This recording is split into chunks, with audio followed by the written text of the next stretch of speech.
efectivamente agradecemos a quienes nos están escuchando a través de los 1390 amplitud modulada, Radio Tropicana, que está al aire con nosotros, a toda la audiencia de Radio Tropicana.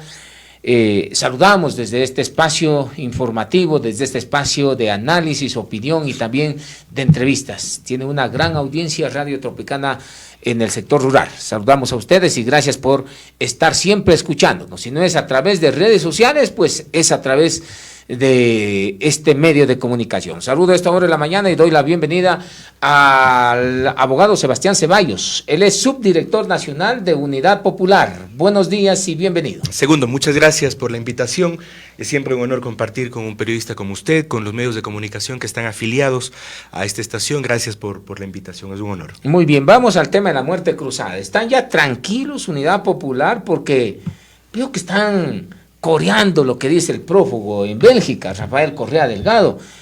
Y el día de ayer pude hablar con gente cercana a ustedes y dice la verdad es que no hay clavo quien les calce. Porque decían primero, a ver, no queremos esto, cuestionaban al tema de los asambleístas y se escuchaba el tema de también la muerte cruzada, manda muerte cruzada el presidente y hoy en día ya no les gusta. ¿Qué les disgustó? La pregunta inicial. Bueno, a ver, nosotros creíamos y apoyábamos el proyecto de juicio político que había en el país. Y el proyecto de juicio político, que era un mecanismo constitucional para la salida del presidente, fue convocado por la mayoría de asambleístas, plasmado en la Constitución. Ese era el respaldo popular. Segundo, le dijimos al presidente de la República que si tanto quería esta muerte adelantada prácticamente, podía hacer una renuncia voluntaria y dejar al país o liberarle al país de todo lo que significa estos 2 años de desasosiego, de desesperanza, de ser uno de los peores presidentes que tiene el país. ¿Qué es lo que pasa? Y para que la gente conozca, segundo, hay una muerte cruzada que supone que durante por lo menos 3 meses el presidente de la República va a legislar, fiscalizar sin ningún control político. Este es el problema. Entonces, ¿qué es lo que han anunciado ya por ahora? Un nuevo Código del Trabajo. Yo le recuerdo, estimado segundo, usted es un periodista acucioso. 1938, pero es el último Código de Trabajo. Sí, ese es el Código de Trabajo que tenemos. ¿De qué edad? Sí, pero se han dado... Parece que estamos viviendo todavía en la prehistoria, pero claro, se han dado 22 reformas y estamos de acuerdo en que haya un nuevo Código del Trabajo. Lo que no estamos de acuerdo es que lo haga solo el presidente de la República, sin Asamblea Nacional. ¿Qué es lo que planteaba el presidente de la República cuando promovía reformas al Código del Trabajo? Que si el trabajador tenía que ser despedido, mañana incluso tenía que indemnizarle al empleador. Imagínense si ahora esa ley, en estos 3 meses, se vuelve realidad y no hay fiscalización de una Asamblea Nacional. Eso significaría una extralimitación del cargo que tiene el señor presidente. Sí, pero esa es la muerte cruzada. Y esa es una regresión de derechos que no lo permite la misma Constitución de la República. Sí, pero en muerte cruzada, eso es lo que va a plantear el presidente de la República, ya lo planteó.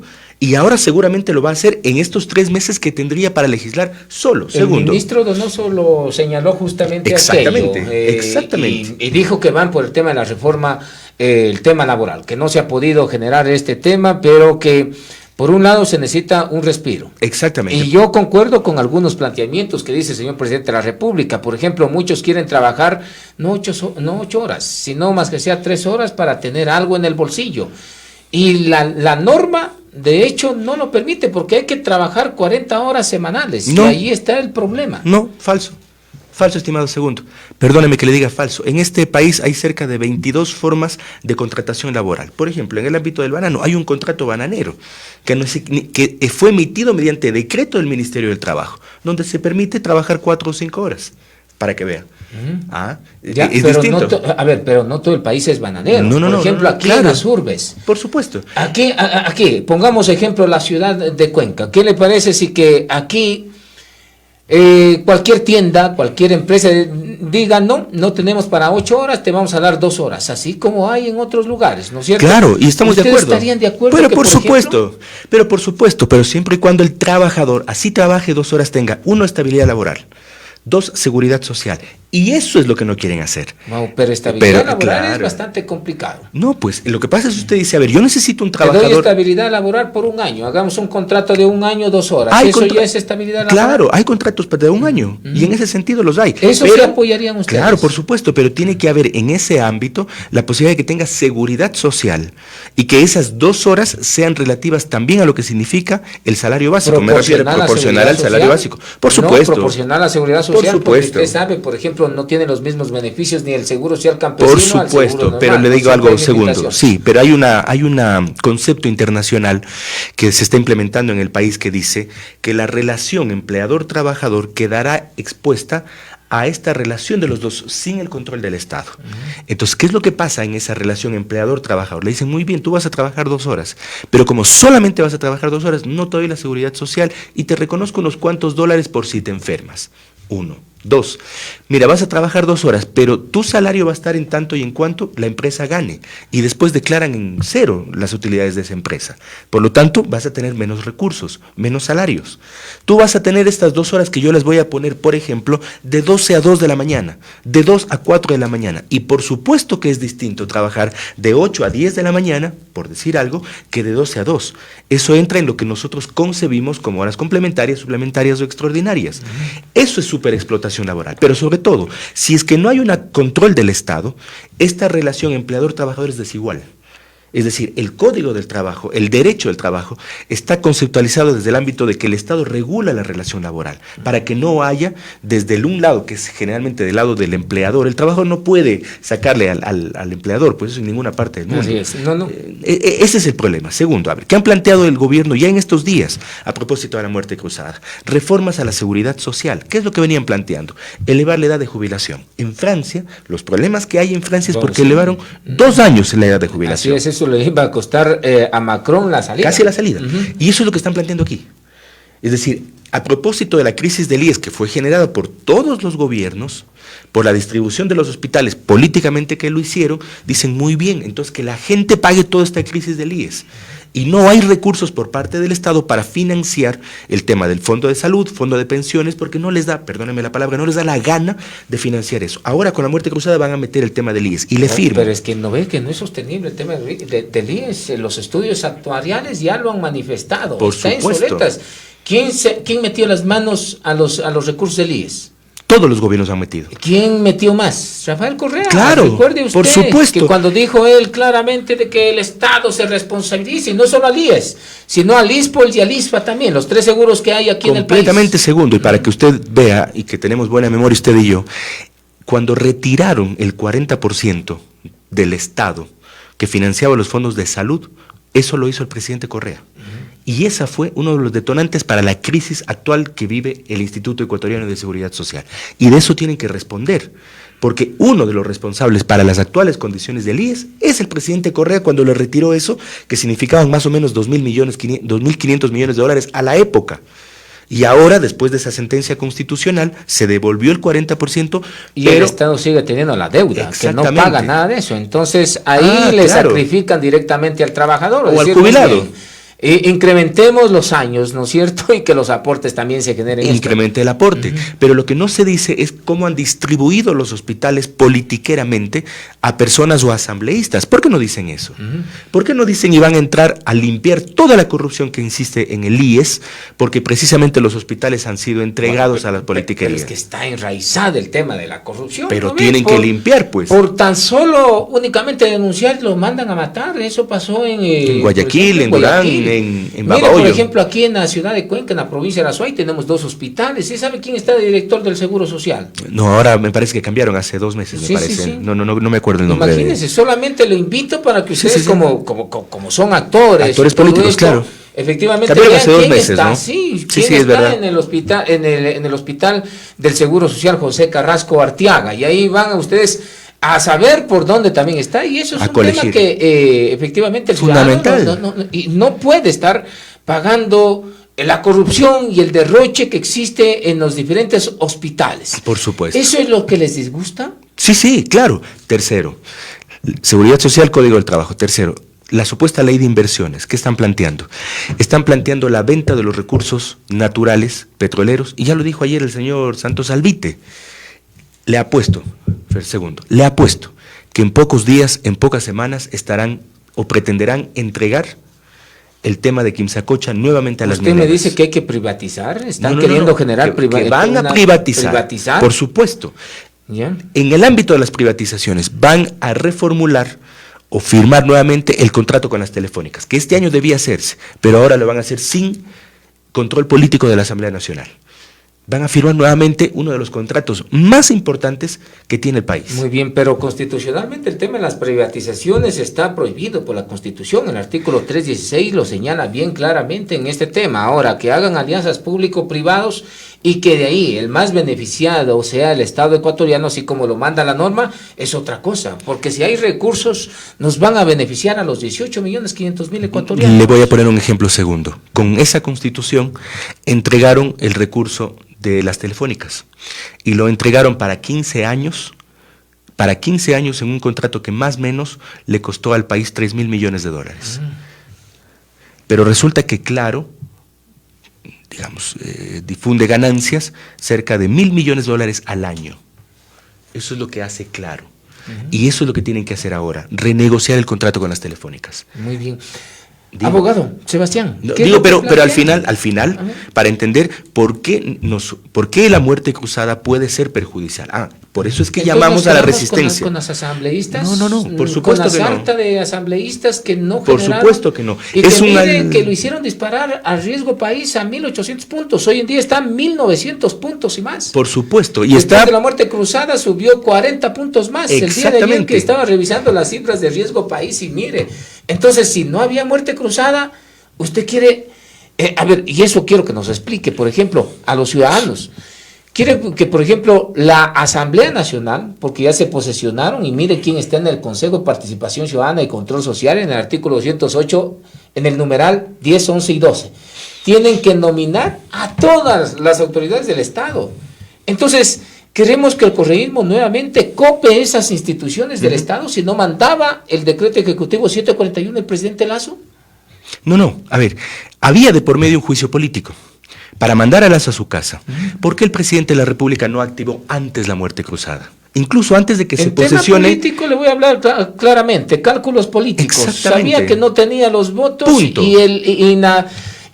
Cuando fue a juicio político directamente supo que la reacción antagonista que tenían ciertos asambleístas sumó y dijo, no, me voy a ir a la casa. Eso es todo. Pero ese es el cálculo político. Imagínese usted entonces que un tema constitucional, una salida constitucional, no esté dada por los planteamientos que hace la Constitución, por los numerales que hace la Constitución. ¿Qué dice la Constitución? Grave conmoción política. Y usted acaba de decir, no, acaba de dar la muerte cruzada por cálculos políticos. Entonces, ha sentado la raza de la Constitución. Bueno, pero y lo único que hay... Todo y todo. Por supuesto. Pero no puede un país dirigirse mediante cálculos politiqueros, diría yo. No puede. Para eso está la Constitución y las leyes. Claro. Para eso hay un Estado normativo. ¿Qué dice? Cuando hay una grave conmoción política. ¿Qué sé yo? Una guerra. Pero no hay guerra. Pero en el argumento lo dice así. Recuerde que declaró a los grupos de delincuencia organizada como terroristas. Pero ayer creo y eso que, también es parte de la motivación del 741. Usted lo sabe bien. Pero ayer el pez muere por su propia boca y acaba de decir en CNN que le tiene miedo al correísmo y que por eso decretó la muerte cruzada porque se iban a tomar el Estado. Entonces, usted no puede, mediante cálculos políticos, como usted bien ha dicho, legislar, fiscalizar o tener una administración pública. ¿Qué nos está pasando? Y segundo, vamos al tema de los cálculos políticos. Usted dice, el correísmo se va a tomar el Estado. Mentira. El correísmo tiene 20 a 25% de la votación, en este caso en el Ecuador, y no va a tener usted a correr en la papeleta. Pero estamos hablando del Consejo de Participación Ciudadana. No, yo estoy hablando de la votación, segundo. Sí, a ver. De la votación, el tema de la Asamblea es una, pero ¿quién está ahorita en el Consejo de Participación Ciudadana? Sí, pero a ver, todo lo que dice una parte de las élites y lo que dice el propio Lazo es que decretó la muerte cruzada porque ya viene el correísmo, ¿no es cierto? El correísmo hoy representa entre el 20 y 25% de la votación nacional. Es decir, por sí solo no gana la primera vuelta. Y en este país, el peor candidato de la historia ya les ganó en segunda vuelta, que fue el propio Guillermo Lazo. Si no hubiera sido el fraude que le hicieron a Yacu Pérez, dicho sea de paso. Pero esto es lo que tiene el correísmo. Segundo, efectivamente en el Consejo de Participación Ciudadana hoy hay una mayoría correísta. Y social cristiano. Efectivamente, correísta y social cristiano. O sea, se une la rancia oligarquía que decía Juan Cristóbal Llorén, imagínense, con la rancia oligarquía con esos revolucionarios. Exactamente. Y ellos, pero también hay un proceso de veeduría social, hay un proceso de fiscalización del poder público, y eso lo tiene la gente. Es decir, si van a traer nuevamente a Celi o a Polit como contralor, discúlpenme, pero en este país va a haber una respuesta popular. Pero lo más importante, segundo, es que hay en este país una franja democrática y de izquierda que no ha votado por el correísmo, que lo encabezó Yacu Pérez en la última elección y que ahora incluso en los gobiernos locales también se expresó. Hay varias prefecturas de Pachacuti, hay una votación importante de la izquierda, aquí mismo en Azuay. Vea, ¿cuánto sacó Juan Cristóbal Lloret? No, es un porcentaje 20. Bastante paupérrimo. Aquí tengo justamente los 20%. Números para no, a ver, sacó el 20.28%, ¿no? Este es lo que lo llevó justamente la prefectura, 20%, el PHD de Zamora, que es uno de los alcaldes peores votados del país. Menos votados. Es el tercer alcalde peor votado del país. No diga peor votado, menos votados. Peor votado, o sea, 18%, imagínese. Lo que pasa entonces para entender el correísmo como concepto es que representan el 20% de la sociedad azuaya. Con esa votación meten un asambleísta, no meten dos. Pero están en la prefectura. Bueno, vamos a elecciones. En eso estamos de acuerdo, segundo.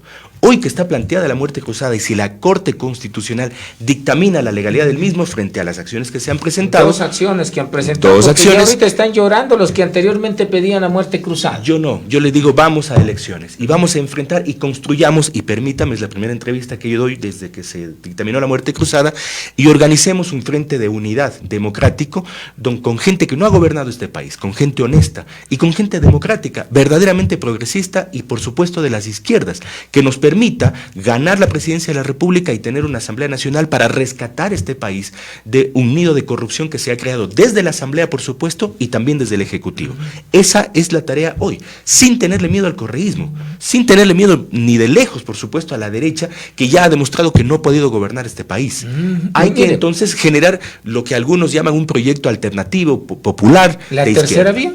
La tercera vía que llama... Yacu Pérez? Sí, por supuesto. Entonces ustedes van a apoyar esa tercera vía de Yacu Pérez. Nosotros estamos hoy haciendo un llamado a un proyecto amplio de izquierda, democrático, de gente honesta, de gente que pueda recuperar el país. En este país... ¿Pero fallaron o no fallaron ustedes con la coordinadora de las izquierdas? Recuerden ustedes. Claro, hemos tenido... Decía que eso era, yo recuerdo que estaba Paco Moncayo, dieron una rueda de prensa ahí en las cámaras y yo les pregunté hasta cuándo les va a durar este amorío. Decían que era un proyecto para largo plazo, y el largo plazo terminó con el tema de las elecciones, después cada quien para su casa. Permítame, sí, la izquierda ha tenido algunas complicaciones, complejos, entramados para sostener las alianzas. Sin embargo, le recuerdo, estimado segundo, en el caso de Azuay.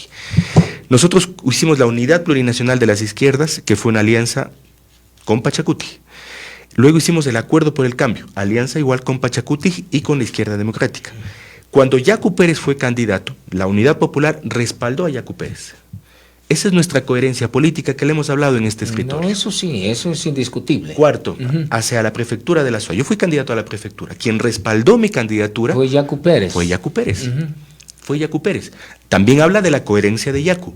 Y por lo tanto, sí es factible construir un proyecto que no esté con aquellas personas que han gobernado ya este país. Es posible, y eso es lo que podemos hacer. Y hoy esta elección, decía mi compañera, de toda crisis una oportunidad, y hoy es la oportunidad histórica que tiene el país. Este es el segundo elemento para generar un proyecto distinto al que estamos viviendo. He escuchado, por ejemplo, al Frente Popular, el día de ayer se mandaron una papa buenísima los de la Frente Popular. ¿Cuál papa? ¿No? Y sus cuadros, tanto las organizaciones que estaban, Nelson Erazo estaba en una rueda de prensa, estaba el presidente de la FEU y todo esto, ¿no? Entonces, vean, muerte cruzada ya van, aquí tengo el cronograma justamente de elecciones, vean, en el término de 7 días, con el decreto ejecutivo 741, en 7 días ya el Consejo Nacional Electoral debe de llamar a las elecciones, después el CNE dispondrá las elecciones que se realicen en un plazo de 90 días, ¿no? Estamos hablando de 3 meses, más o menos vamos a tenerlo al presidente Guillermo Lasso 6 meses, digamos, porque eso es lo que hasta 6 meses, ¿no es cierto?, da constitucionalmente. Ahora, si ya está la muerte cruzada, ¿qué es lo que exactamente están pidiendo ya ustedes? Porque ya se van a dar nuevas elecciones, la salida del presidente es constitucional, la Corte Constitucional tiene 2 acciones de protección que debe de pronunciarse, y no sabemos en qué se va a pronunciar justamente la Corte Constitucional, pero yo creo que termina ratificando el decreto, el 741. Ahora, si hay nuevas elecciones, ¿por qué no apuntarse al tema de las nuevas elecciones? Claro. ¿Y por qué estar siguiendo llorando sobre la leche derramada? No. Lo que estamos diciendo es la resistencia del pueblo para enfrentar, por supuesto, los decretos antiobreros, antipopulares que vengan, porque el hecho de que el presidente esté solo no significa que no haya una respuesta popular. Y el hecho de que estemos en elecciones, ya me voy a referir a eso, no significa que el pueblo no tenga derecho a protestar si mañana vienen con decretos antipopulares. Pues ese es un primer tema. Segundo, armar un proyecto y una unidad lo más amplia posible para enfrentar las nuevas elecciones. Sí es posible ganarle al correísmo y sí es posible tener un gobierno de gente honesta, de personas honestas. Por lo tanto, en estas horas precisamente estamos ya abriendo el abanico para las organizaciones sociales, políticas, establecer un gran frente de unidad que nos permita participar en las elecciones, con una salvedad. El 20 de agosto serían las elecciones de asambleístas, y si no hay impugnaciones, el 30 de agosto por ahí se está posesionando la nueva Asamblea Nacional. Es decir, el presidente tendría 3 meses, nada más que 3 meses para estos decretos. Por eso hay que estar pilas, como dicen nuestros muchachos. Pilas, porque en 3 meses van a querer meternos todo el paquete neoliberal. Y en 3 meses, en la Asamblea Nacional, esa Asamblea Nacional tendrá que revisar todo lo hecho por el presidente de la República. A ver, ¿qué es lo que van a protestar ustedes? Sean claros. Porque Leonidas Issa, que ya saben en dónde está jugando, le está jugando y le está coqueteando bastante al correísmo. Inclusive en una entrevista que dio el prófugo desde Bélgica, dice que lo ve con buenos ojos a Leonidas Issa. Y eso ratifica lo que por tesis hemos venido sosteniendo muchos medios de comunicación, muchos periodistas que generan opinión y todo esto. Que Issa es el tapiñado del correísmo en el movimiento indígena. Y el día de ayer lo ratifica el prófugo de Bélgica diciendo que lo ve con buenos ojos directamente a Leonidas Issa. Él dice que hay que tener asambleas permanentes en diferentes territorios. Y quizás no descarta la posibilidad de también salir a las calles. Ahora, como ustedes, sectores sociales y unidad popular, ¿en qué escenarios ustedes saldrían a las calles? Primero, usted habla sobre el tema de la reforma laboral. 1. Reforma del IES. Muy bien, reforma del IES. Entrega de los yacimientos mineros y petroleros. 3. El tema del Yasuní, que el 23 de julio, de acuerdo a la consulta, si quieren bajar el tema de la consulta, si quieren entregar el patrimonio nacional a espaldas del pueblo ecuatoriano, es decir, por supuesto, y vamos a seguir movilizados, criticando todo lo que ha sido el accionar del presidente de la República. Este es el gobierno de los huecos. O sea, si no es la asamblea, son ustedes los que van a torpedear. El pueblo. No nosotros, es el pueblo. Vea, estimado segundo, aquí seguramente en sus estudios debió haber tenido usted a Cristina García, la presidenta de la Cámara de la Construcción, a quien yo le reconozco su valía. ¿Qué ha dicho Cristina García? Exigido al presidente de la República que atienda la SUAY por el tema de la vialidad. Usted participó de la movilización que hace 2 semanas se llevó a cabo con varias organizaciones, la Universidad de Cuenca. También hay intereses políticos. Seguramente. La rectora de la Universidad de Cuenca habla a la carta, habla lo que le conviene, para apuntar si tiene aspiraciones políticas. Seguramente. Juan Cristóbal Lloret, yo no sé con qué calidad moral habla, porque él, cuando era parte del gobierno de la Revolución Ciudadana, en 12 años se atendió con 312 millones a la provincia de la SUAY en materia de la vialidad. Completamente, y ellos tendrán que... Y después le termina echando la culpa al presidente Guillermo Lazo. Vea. Eso yo no lo veo correcto. Sí, está bien. Ellos tendrán que responder por sus acciones. Yo respondo por una marcha que es la unidad de varios sectores sociales que están reclamando un hecho, que es la vialidad para la provincia. La vialidad para la provincia que está abandonada. Al presidente de la República vino y anunció acá que iba a entregar $44 millones a la provincia. El año pasado, en Pauta. Usted creo que cubrió también la nota. Sí. ¿Cuánto entregó? 0. Hace 2 años atrás, en las fiestas de Cuenca, anunció $27 millones. ¿Cuánto entregó? 0. Ahora anunciaron el kilómetro 49 en mayo, ahora dicen en agosto. Han anunciado que van a invertir en la Cuenca Girón Pasaje y no hay ni maquinaria en esa vía. Y por supuesto que tengo que reclamar, pues. Y por supuesto que la gente seguramente reclamará en las calles, y esa asamblea ciudadana, que seguramente hay aspectos, personas políticas, yo mismo soy una persona política y que soy parte de esa asamblea ciudadana, y no hay que asustarse de eso, segundo. No, pero tiene un objetivo. Es con los acápites que tienen los revolucionarios, Sí. y por dónde quieren llevarse Eso, los revolucionarios, ese discurso sí. y ese espacio que debe Ellos ser responderán de ese para tema, los pero ciudadanos. esa asamblea tiene un concepto, que es reclamar del presidente Lasso la vialidad. Y así estemos en campaña electoral, por supuesto que debemos unirnos para que esa bandera, que es la vialidad de la provincia, la dignidad, como ha dicho la asamblea, se sostenga en el tiempo. El presidente de la República hoy no se va a hacer pues el de los ojos cerrados y va a decir, como estamos en crisis política, no tengo plata para atender a la provincia. Hoy más que nunca esa asamblea debe levantar aún más su voz, y si esa asamblea convoca, por decir algo, a una nueva movilización en Quito, yo voy a estar presente, como la mayoría de azuayos y azuayas, que queremos y creemos que es necesario rescatar la dignidad. Muy bien, el presidente Guillermo Lasso se salva en la Asamblea Nacional, pero se ubica en otro escenario, que son los de los actores sociales. Voy a hacerle la pregunta directo, ¿qué le van a dejar hacer ustedes entonces al señor presidente? ¿Tendrá que pedirles permiso a las organizaciones sociales indígenas? Aclárenos directamente eso, porque si la Asamblea no le dejaba, porque estaba copada de correístas y social cristianos que se unen estas dos organizaciones políticas, y eso demuestra el aforismo que se decía que en la política se tuesta granizo, ¿no? Sí. Ahora, ¿qué es lo que les van a dejar hacer ustedes? A ver, hay que pedirles permiso. No, él simplemente le recuerdo algo. El presidente de la República es el primer servidor público del Estado. Cuando usted va y se atiende en el IES y la persona que está en recepción le dice, señor licenciado Segundo Cabrera, buenos días, ¿qué desea usted? Está sirviéndole a usted que es afiliado al IES. Bueno, eso tiene que ser el presidente de la República a nivel país. Tiene que tener una agenda, por supuesto, donde se responda no al interés de la organización social, no segundo, sino al interés de lo que requiere hoy el país. Le he puesto el ejemplo concreto de la vialidad. ¿Le parece o no le parece justo que el presidente de la República... No, eso sí. O sea, por supuesto, eso pues, sí le van a dejar hacer. Segundo. La vialidad sí le van a dejar hacer. No es que le vamos a dejar hacer, le vamos a exigir que lo haga. Segundo, hay un mandato de Cuenca de cerca de más del 80% de la población que dice no minería en fuentes de agua. ¿Qué haría usted, segundo, si es que el presidente de la República mañana firma la destrucción de Quimsacocha? No, ese es hacer prevalecer lo que dice el artículo 1 de la Constitución, la soberanía radica el pueblo, y si que el pueblo se pronunció con el 80% no a la minería, el presidente debe decir eso. Pero ¿sabe lo que están maquinando? ¿Sabe lo que están maquinando? Reabrir el caso de Molleturo.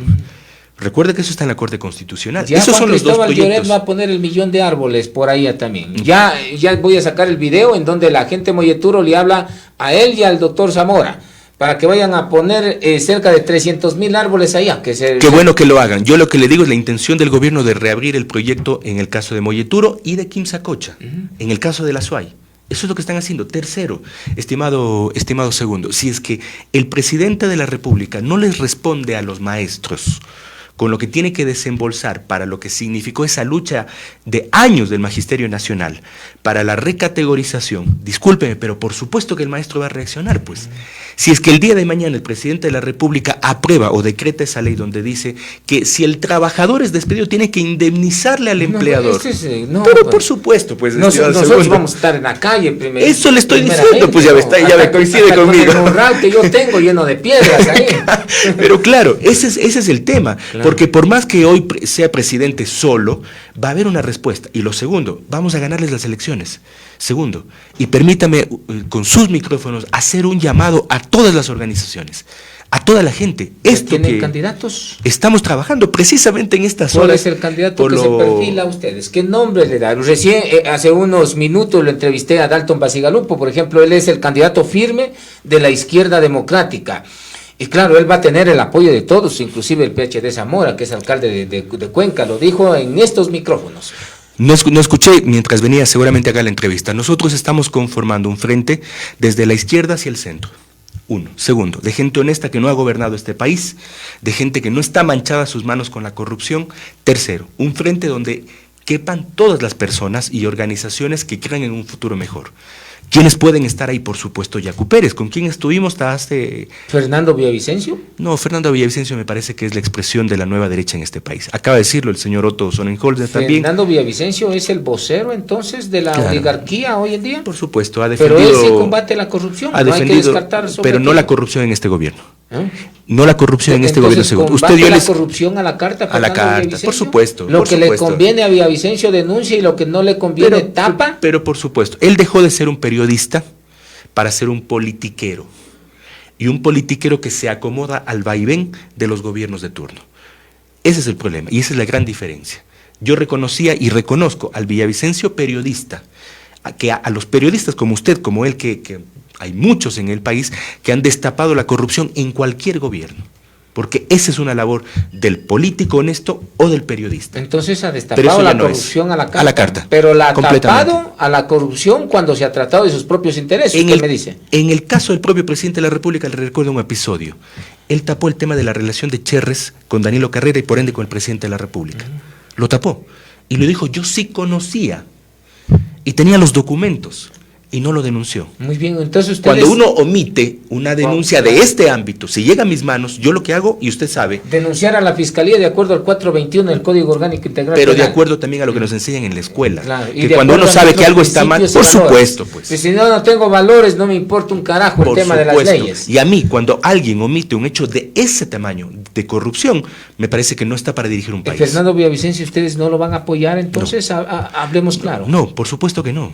Por supuesto ese que no va a estar en el por supuesto que no, porque la corrupción no es, o mejor dicho, la denuncia no puede ser a la carta, porque cuando usted omite un acto de corrupción del poder público, se presta para ser parte de. Muy bien, ¿el parlante de la oligarquía entonces es Fernando Villavicencio? No sé si el parlante de la oligarquía, pero yo sí juzgo sus actuaciones hoy en la Asamblea Nacional, además no permitiendo un juicio político que aparte de constitucional, era un llamamiento de toda la gente. Era una necesidad de la gente, como asimismo también que se vaya a la Asamblea Nacional, por supuesto. Entonces, cuando se pone usted de espaldas al pueblo ecuatoriano, con una necesidad histórica de que el presidente de la República se vaya, perdóneme, pero está obedeciendo los mandatos de las élites, y en este caso las élites que están con el presidente. Pero recuerde también que quién le va a financiar la campaña a Villavicencio, ¿quién es? ¿No? Sí, bueno, ya él, eso yo no voy a hablar, claro, no tengo pruebas de quién va a financiar la campaña. No. Muy bien, hablemos brevemente porque estamos casi sin tiempo. Gracias, señor. Hablemos del tema. Candidatos, entonces, ¿ustedes perfilan a Yacu Pérez? Yacu Pérez, pero también vamos a hacer el llamado al Partido Socialista, a las organizaciones sociales. ¿Al socialista que es un reciclaje entre correísmo y socialista? ¿O a los socialistas en serio? A los socialistas en serio que tienen un partido serio, que además va a cumplir 100 años de historia, el Partido Socialista, el partido de izquierda más antiguo del país. ¿Carlitos Orellana? Porque él dice que es socialista también, Carlitos Orellana. Entiendo que Carlos está en el Partido Socialista, pero este es un tema nacional. Recuerda que estamos en una elección nacional. Sí. En el caso de la provincia, ya que usted quiere saber, nuestro partido el día de ayer en la noche ha definido nuestra precandidatura a la Asamblea Nacional. Digo pre. ¿Usted? Sí, nuestra precandidatura. ¿Usted va a ser candidato a la Asamblea Nacional? Precandidatura. Precandidato. ¿Por qué digo precandidatura? Porque estamos planteando, si es que se conforma un frente, que todos los partidos, movimientos, organizaciones tengan su nombre y escojamos al o la mejor que nos represente como hoy a este gran frente social y político. Esa es la idea. Ahí está si quiere usted ¿cómo se llama la primicia? Soy precandidato. Va a ser precandidato. No voy a ser. Soy precandidato a la Asamblea Nacional. Sí, eso hemos definido ayer en la noche, precisamente. Eso se define con las alianzas de organizaciones políticas que al final efectivamente tengan, por supuesto. ¿Cierto? Ya, muy bien. Otro asunto ya para finalizar el tema, ¿cómo queda su relación con Luca Palanca? ¿Ustedes van a cogobernar con el PhD Zamora? No. A ver, yo soy muy amigo de Luca, compartimos muchos ideales por la ciudad, compartimos además muchos momentos de concebir, de reflexionar con respecto a la ciudad. No vamos a cogobernar con Cristian Zamora, nuestro respaldo total a él y al prefecto para que les vaya bien, por supuesto, a todas las autoridades que se acaban de posesionar, concejales, juntas parroquiales, a todos ellos nuestro anhelo de que les vaya bien. Quien estaba en las banderas de Unidad Popular, ¿no podemos entender que ustedes ya recibieron su cuota con Zamora? Gracias por la pregunta, segundo. No, Luca nunca fue afiliado a Unidad Popular y él lo dejó claro en la campaña. Dijo, no soy afiliado a Unidad Popular, comparto algunas cosas, otras no con Unidad Popular, pero soy un personaje independiente. Y como tal, como ¿No personaje tiene ideología, independiente... entonces? No, sí tiene una ideología. No, ideológicamente. Lo que no tiene es militancia partidista, él tiene una ideología. ¿Cuál es la ideología de él? Bueno, ¿Marxista, leninista, maoísta? Pero eso tiene que preguntarle a él. No creo que sea ni marxista ni maoísta. Pero Luca, como personaje independiente y con su equipo, Todos Somos Uno, que es claro y conocido, han aceptado una nominación con el actual alcalde. ¿El partido Unidad Popular? No, me parece que ellos han llegado a un acuerdo que nosotros, por supuesto, respetamos en una nueva administración que tiene cosas importantes, como la de Cristian, por ejemplo. Nosotros vamos a respaldar el tema de que salgan negociado de los radares. Pero por supuesto, bueno, nosotros mismos no lo hemos denunciado. Pero por supuesto. Yo seré el primero que la aplauda. Y yo sé, que en 2 meses se termine. Y yo estaré con usted aplaudiendo. Y estamos trabajando. Y es más, el doctor Jorge Morales, que sí milita en Unidad Popular, ha expuesto varias fórmulas para la nulidad de ese contrato. ¿Cómo no respaldar un proyecto que también era nuestro de que la cárcel vuelva a ser regional? Porque además, desde el ámbito de los derechos humanos, es mejor que el privado de libertad esté cerca de su familiar y que no se distribuyan a sí mismos los centros de privación de la libertad como se han distribuido. Bueno, eso es una muy buena propuesta. Yo la veo muy buena. Como propuesta es muy buena. Pero por supuesto, ¿cómo no vamos a respaldar los 3 hospitales que se han planteado? Vamos a respaldar, hay que a todos, no solamente a Cristian Zamora, a los presidentes de junta, a los vocales, como partido nuestro respaldo, a los que son de nuestro partido muchísimo más, y sabemos que vamos a cambiar la historia de Sixig Ponce Enríquez. Tenemos más de 30 concejales en la provincia, somos la primera fuerza en número de juntas parroquiales, tenemos 9 juntas parroquiales en toda la provincia. Para ellos, nuestra buena aventura, y para el resto, por supuesto, nuestro ánimo que le vaya bien. Y a Luca, por sobremanera, es un gran amigo. Ojalá que desde Acción Social... ¿Pero que se siga acercando a Unidad Popular o ya yuxi de ahí? No, es que somos grandes amigos, segundo. Con Luca vamos a seguir caminando porque estoy completamente convencido que él tiene grandes ideas para la ciudad. Muy bien, me parece claro, porque ustedes no van a cogobernar con la administración. No hay ningún personaje, nadie que esté en la administración, ni siquiera raspando usted va a ver a alguien de Unidad Popular, ni cercano a Unidad Popular. Bueno, yo voy a estar así, como sí, con por supuesto, lupa, así, claro. Que no les disguste. No, claro. Sebastián Ceballos, muchas gracias por estar en Gracias, segundo, como siempre es un honor compartir con usted.